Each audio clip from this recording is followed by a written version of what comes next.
Hey, it's MJ and we're back for another episode of our real life true story, part 18, called Mercado. Good evening, Miss MJ. Ako po si Mike.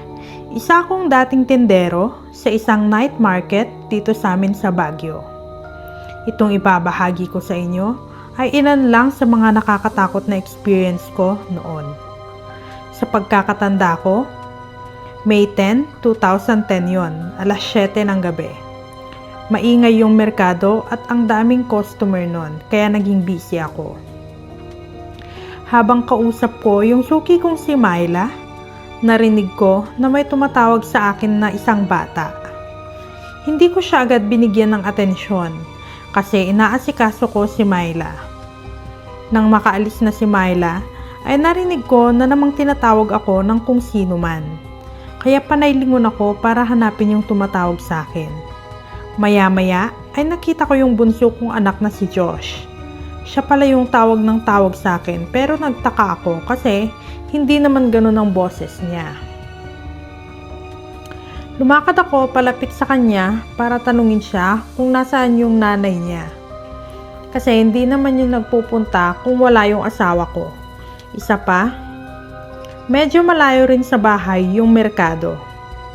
Nung palapit na ako sa kanya, bigla siyang tumakbo palayo kaya sinundan ko.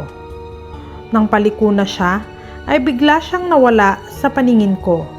Kaya hinanap ko ito at sumilip na rin ako sa ilalim nun dahil baka nagtatago lang. Pero hindi ko siya makita.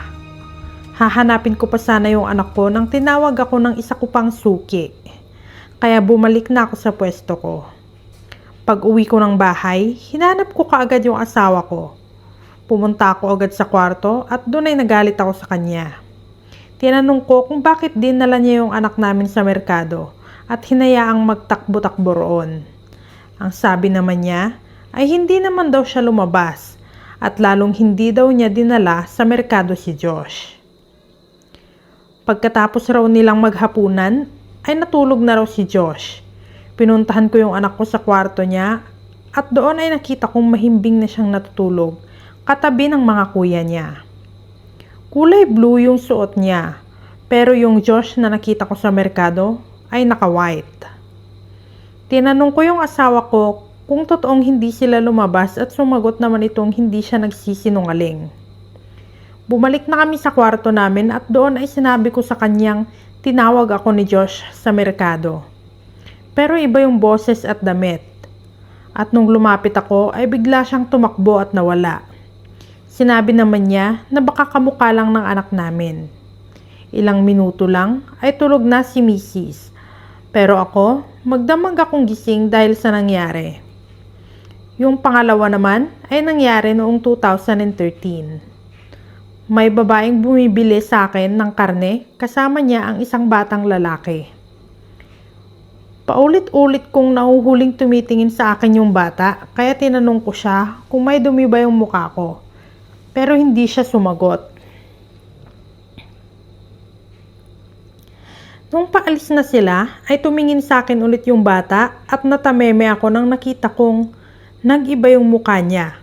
Para siyang demonyo at gustong-gusto akong sunggaban. Ilang segundo lang ay nagtaka na naman ako kasi yung batang naging demonyo ay bumalik sa pagiging bata. Pero yung kamay niya parang kamay ng matanda. Halos matumba ako sa takot nun. Yung pangatlo naman ay nung palabas na ako ng merkado, year 2013 pa rin. Bigla kong nakita sa labasan yung asawa ko at sinabi niya na sinusundo raw niya ako. Hindi naman niya yun ginagawa kaya medyo kinilig ako noon. Dahil baka naglalambing lang siya. Naglalakad lang kami noon tapos sinabi niya na ipikit ko raw yung mga mata ko dahil maipapakita siya. Sinunod ko naman iyon. Pinikit ko yung mga mata ko tapos inalalayan niya naman ako sa paglalakad. Ilang minuto rin yun kaya naisip ko na baka malayo-layo pa. Tapos tinanong ko siya kung malapit na ba. Sagot naman niya, sobrang lapit na raw. Inutusan niya ako noon na humakbang sa isang baitang, kaya sinunod ko naman. Naisip ko nun na baka sa stage niya ako dinala. Ilang minuto matapos niyang sabihin yun, narinig ko yung mga tao sa paligid na nagsisigawan na. Kaya dumilat ako. Napasigaw ako nung makita ko yung sarili kong nakatayo sa tulay na para bang magpapakamatay. Sabi pa ng isang babae na wag ko raw gawin yon dahil may nagmamahal sa akin. Tinignan ko sila at nagpalingon-lingon ako, pero hindi ko makita yung asawa ko. Ilang minuto lang ay nakita ko ang asawa kong umiiyak palapit sa akin at nagmamakaawang wag kong ituloy yon. Hindi ko alam yung nangyayari sa akin nun at litong-lito na talaga ako. Inalalayan ako ng asawa ko para makababa at agad niya akong niyakap. Nung nasa bahay na kami, tinanong niya kung anong problema ko at kung bakit ko nagawa yon.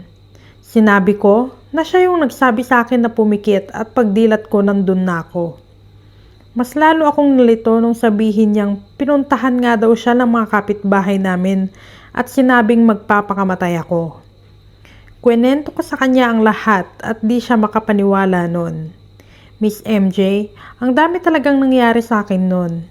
Ngayon naman ay nagpapasalamat ako sa Diyos dahil mula noong 2018 kung saan ay nagsara na kami ng pwesto sa merkado ay wala nang kakaibang nangyayari sa akin. Yun lang Miss MJ at maraming salamat sa pagbabasa ng kwentong ibinahagi ko.